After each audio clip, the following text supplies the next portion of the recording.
local moom dafa am importance parce que moom mooy réponse directe yi yaakaar ci dëkk dans tous les pays du monde rawatina nag boo waxee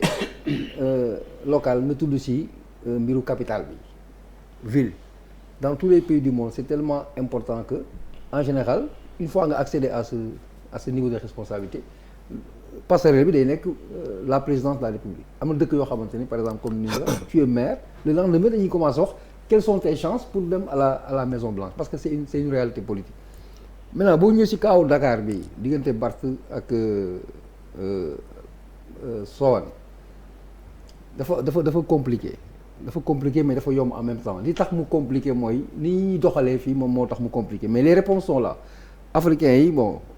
dañuy pratiquer politique di ko jëlee ci tubaab bi te tubaab bi ni ñuy régler les problèmes yu essentiels yi ñoom dañ koy contourner donc on s'enlise toujours Soham Wardini boo ñëwee da ngay taxaw déjà si li kii waxoon c'est important c'est-à-dire quelles sont les circonstances qui ont conduit à ce qu'elle soit maire c'est-à-dire que si tout était dans la normalité Khalifa Sall allait terminer son mandat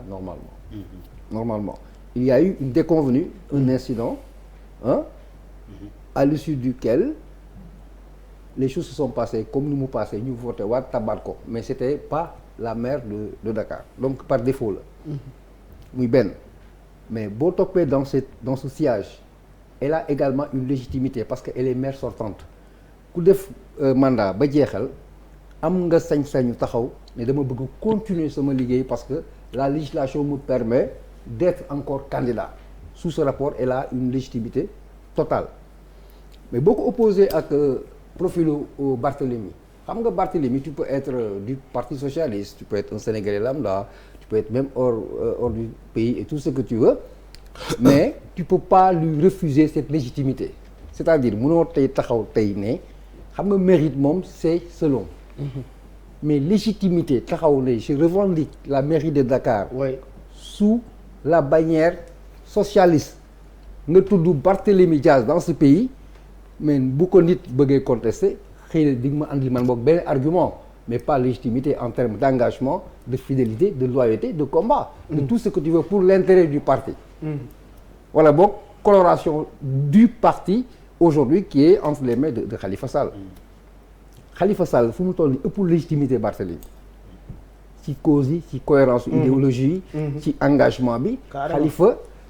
Barth n'a rien à envier à qui que ce soit au sein de cette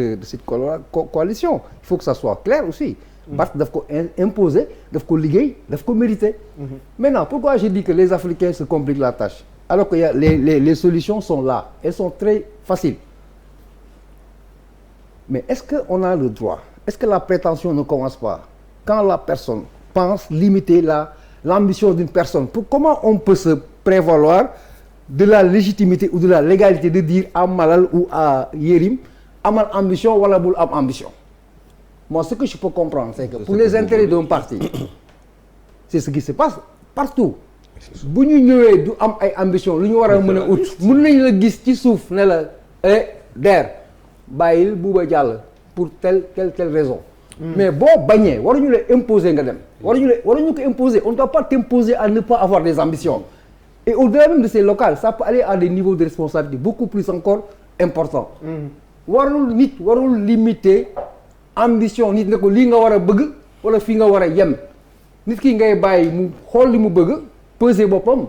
les conditions nous le permettent c'est le choix que nous avons fait c'est-à-dire démocratie quand tu es en conformité avec la législation qui est là de vigueur da nga war a am prétention bu la neex mais non qui choisit c'est pas toi c'est les gens laisse les gens choisir qui sont les Sénégalais comme toi gis nga bu fekkoon ne fii coow li tey bi am war di si Barthélemy Khalifa coalition bële partout dañuy ñëw ñu ne on va vers des consultations lii moo nekk en jeu kan moo ko bëgg ki ne man la lan nga proposer ñu defar loolu mooy yoon c'est que il faut pas qu'on réinvente